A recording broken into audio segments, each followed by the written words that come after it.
But I would be putting your job at risk.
Largest Equity Group is one of the largest banks in Kenya, and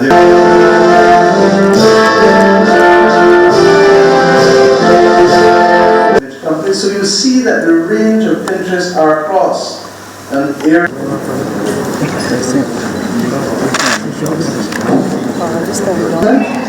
Prime Minister had described it as capitalist reform affairs, and by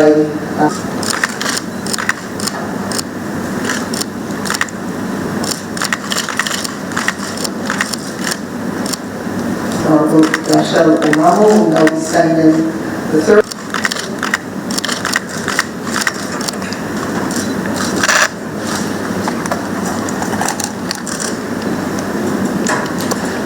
Given for this version and for this speaking.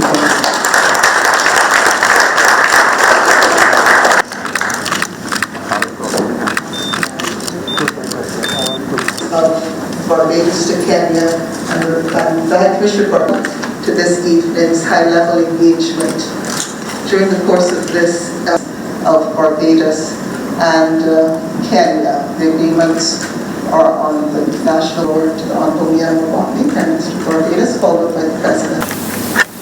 Distinguished guests all, if I we need to go with respect to our credit unions, and I'm happy that discussions have been taking place with local entities and Kenyan entities for how best to move.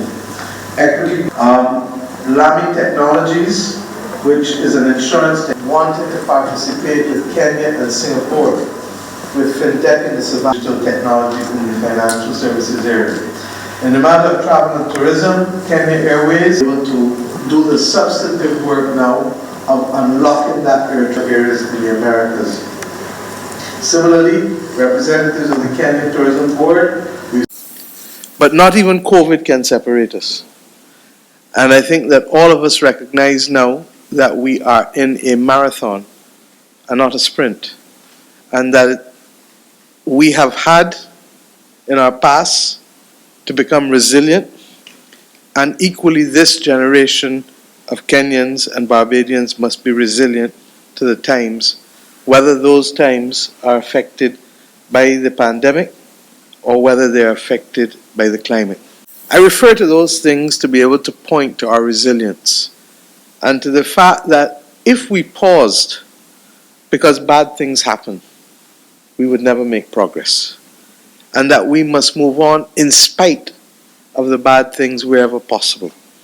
And today, therefore, represents for us that confidence that our journey is the right journey and that we are seeking to reverse effectively centuries of separation, and that we attest today that not even COVID can keep us apart with that commitment to bring us together. Because The absence of air transport and maritime transport directly between Africa and the Caribbean must be a historic omission that we have a solemn and moral obligation to correct. When the Africa Union Summit, which you chaired, my brother, so ably last month took place, I ended with these words, that we have to remove the middle passage, remove the middleman, and remove the middle leg. We all know what the middle passage was. That horrendous journey that has scarred us for centuries. We all know how the middleman works, because the middleman more often than not has come from the North Atlantic region and has taken our product, has turned it into what they want, and has sold it back to the global south for multiple times what the originators of the product receive for it.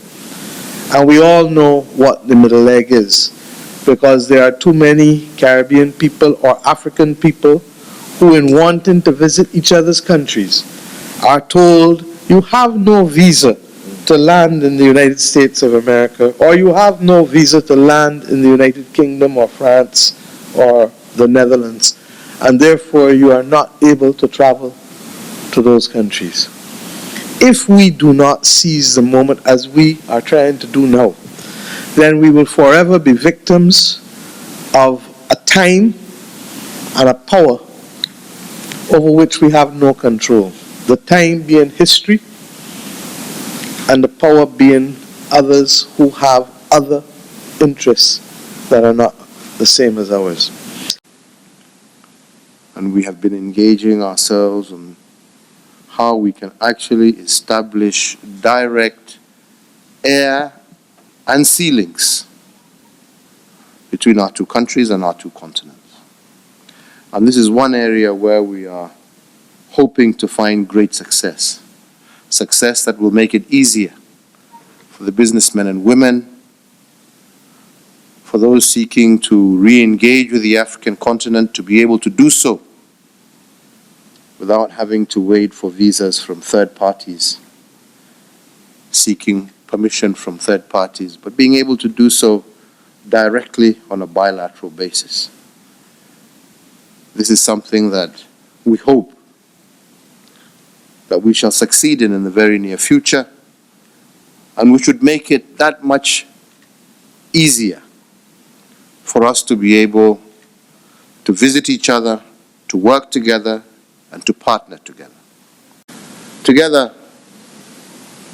we also started and spearheaded the need to have the very first ever Africa CARICOM Summit.